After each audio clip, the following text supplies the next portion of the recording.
Bonjour à tous, alors ici c'est la partie B du bac S, donc Asie, juin 2018. On est sur un exercice de probabilité, et là on a deux questions, ça va aller assez vite. Une question sur la loi exponentielle et une question sur un intervalle de fluctuation asymptotique. Donc au début de cet exercice, on nous indiquait que bien, un individu, ici, a une probabilité de 0,15 d'être touché par une maladie. Voilà. Et en partie B, voilà, première question, on étudie donc une boîte d'un médicament qui permet de soigner le malade. Voilà. Et on vous dit des choses très importantes. Donc la durée d'efficacité exprimée en mois de ce médicament est modélisée de la façon suivante. Donc durant les 12 premiers mois, on est certain qu'il est efficace et au-delà, donc après le 12e mois, sa durée d'efficacité suit une loi exponentielle de paramètre lambda. Qu'est-ce que c'est que cette loi exponentielle de paramètre lambda? Pour cet exercice, on va introduire une variable aléatoire. On va la créer nous-mêmes. On va l'appeler grand E pour efficacité. Ça sera la durée d'efficacité du médicament après le 12e mois. D'accord? Et là, qu'est-ce qu'on vous dit? On vous dit que la probabilité qu'une des boîtes prises au hasard ait une durée d'efficacité supérieure à 18 mois, totale, supérieure à 18 mois, est égale à 0,887. Ça veut dire quoi? Ça veut dire qu'ici, dans les 18 mois, il faut compter les 12 premiers mois où il est efficace, on vous le dit, on est certain que dans les 12 premiers mois, il demeure efficace. Donc ça, c'est efficacité. Et après, vous avez les 6 mois dans lequel, eh bien, l'efficacité suit une loi exponentielle. Ça veut dire qu'ici, on nous dit, on sait donc que la probabilité que grand E soit plus grande que 6, supérieur ou égal ou strictement, ça ne change rien, on est sur une loi continue. Ça, c'est 0,887. Alors, normalement, si vous avez bien appris votre cours, vous devez connaître beaucoup de choses sur la loi exponentielle, notamment que la probabilité, donc ici, je vous rappelle, on dit que E suit la loi exponentielle de paramètres lambda, qu'on note donc un E, une sorte d'epsilon avec un lambda entre parenthèses si on veut être rigoureux. Ici, la probabilité donc que grand E soit par exemple plus petit ou égal à A avec un nombre A positif, eh bien, on doit savoir que c'est 1 moins exponentielle moins lambda fois A. Alors comment on retrouve ces formules? Avec une intégrale. La fonction de densité, elle donne une probabilité si on intègre. Sa courbe d'abord, la courbe de la fonction de densité de la loi exponentielle. Donc la formule c'est lambda exponentielle moins lambda t. C'est une courbe décroissante comme ceci, voilà, qui part à lambda. Et si vous voulez donc la probabilité que E soit inférieure ou égale à A, il faudra calculer l'intégrale de cette fonction entre 0 et A. D'accord?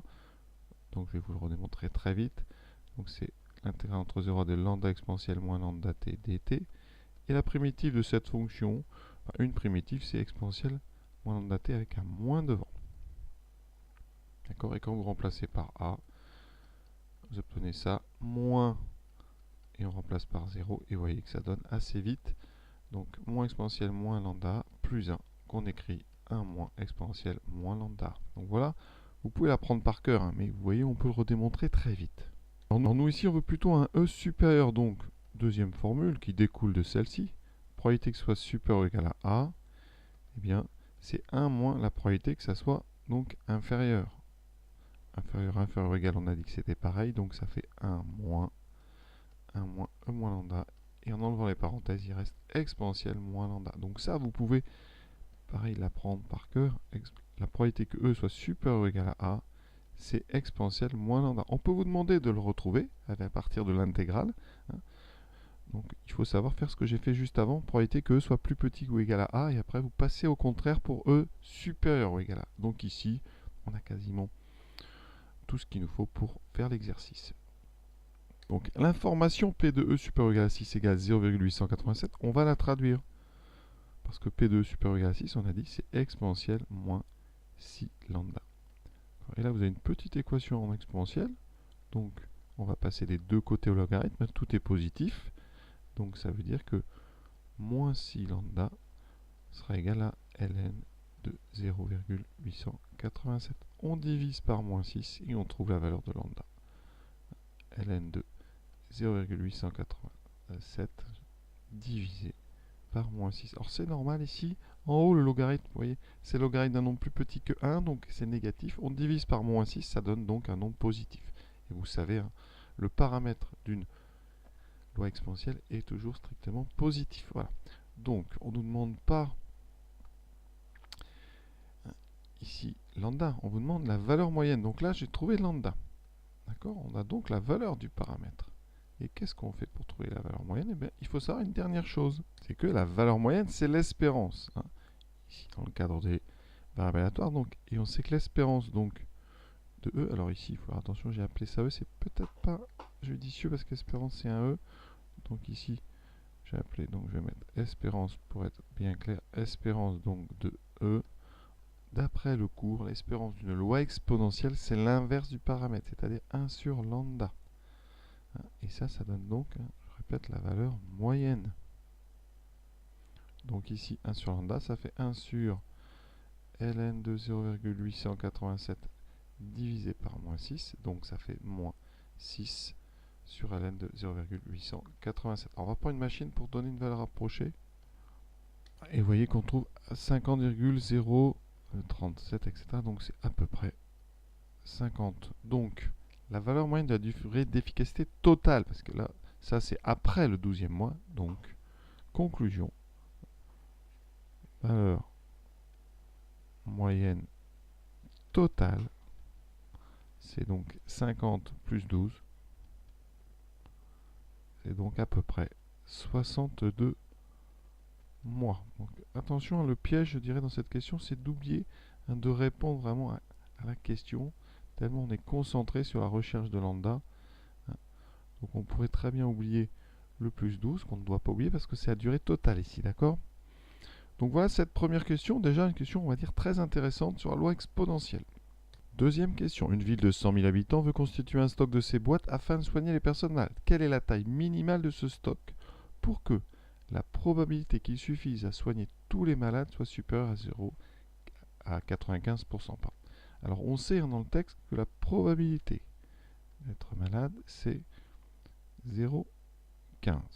Dans l'idée, on a donc une population globale énorme, hein, d'accord, dans lequel on sait qu'il y a 15% de malades. Et là, on va regarder un échantillon de taille 100 000, d'accord? Cette ville, en fait, c'est un échantillon de taille 100 000. D'accord? Donc ici, on va prendre n égale 100 000.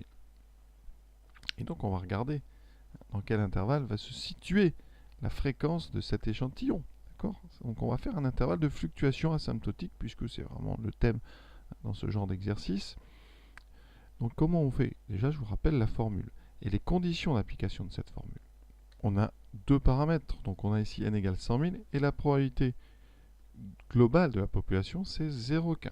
D'accord? Je rappelle que dès qu'on a la population globale, on fait un intervalle de fluctuation. On ne fait pas de la confiance, ni de ce qu'on appelle de l'estimation. Donc là, les conditions. Il faut que l'échantillon soit plus grand que 30. Donc ici, effectivement, 100 000. Là, on est vraiment sur un énorme échantillon. Donc c'est, première condition, OK. N fois P. On fait 100 000 fois 0,15. Ce qui fait 15 000. Donc c'est plus grand que 5. Pas de problème. Dernière condition. 100 000 fois 1 moins P, c'est-à-dire donc 0,85. Ce qui fait 85 000. C'est bien supérieur ou égal à 5, donc les trois conditions sont remplies. On peut utiliser donc un intervalle de fluctuation asymptotique, d'accord, à 95%. La formule, je vous l'ai mise en bas, donc il faut calculer P moins 1,96 racine de P fois 1 moins P sur racine n, et le deuxième avec un plus. Donc là, c'est la calculatrice, bien sûr, qui fait le travail. Sur une copie, moi, je vous conseille quand même d'écrire les deux. P moins ça, vous divisé par racine de n. Vous pouvez même remplacer, hein, ça fait donc 0,15 moins 1,96 fois racine de 0,15 fois 0,85 sur racine de 100 000. Calculatrice. Vous voyez, on trouve 0,1477, 86, etc. Alors, il est d'usage d'arrondir la borne gauche par défaut. Donc ici, je vais arrondir à 0,147. D'accord? Donc ici, donc à peu près 0,147. Donc toujours un arrondi par défaut. Et ensuite, on va avoir besoin de la deuxième. Alors celle-là, une fois que vous avez fait la première à la machine, hein, on ne perd pas de temps. On va juste aller changer ici le moins en plus. Donc on remonte. Voilà. Vous voyez, ça se fait assez vite. On efface juste donc, le moins, on met un plus. Et le tour est joué. Et on arrondit la borne droite par excès pour avoir un intervalle un petit peu plus grand et pas trop perdre en arrondissant. Donc ici, on va arrondir à 0,153.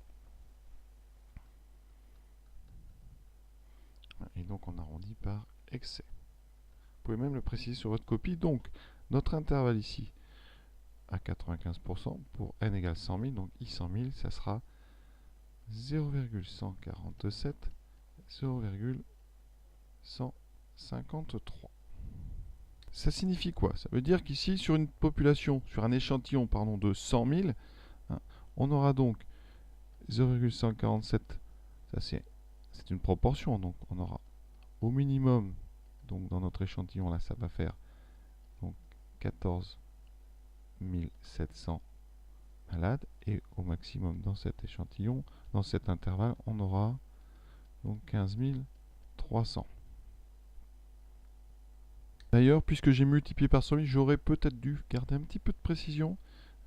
Tout à l'heure, donc on avait ici 14 700, j'aurais dû garder un petit peu plus, donc vous voyez, j'avais arrondi par défaut, donc ici en arrondissant par défaut, ça ferait 14 760, donc 18. Vraiment, si on veut être exact, 14 700, donc 78. Et pour l'autre, donc ici on va le refaire, donc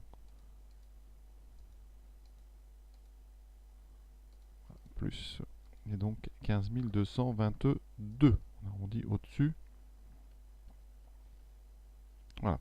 Alors, qu'est-ce qu'on vient de faire? On vient de dire que, d'après on va dire le cours, on a à peu près, hein, c'est une fluctuation asymptotique, ça se rapproche d'eux, on a à peu près 95% des échantillons qui vont avoir leur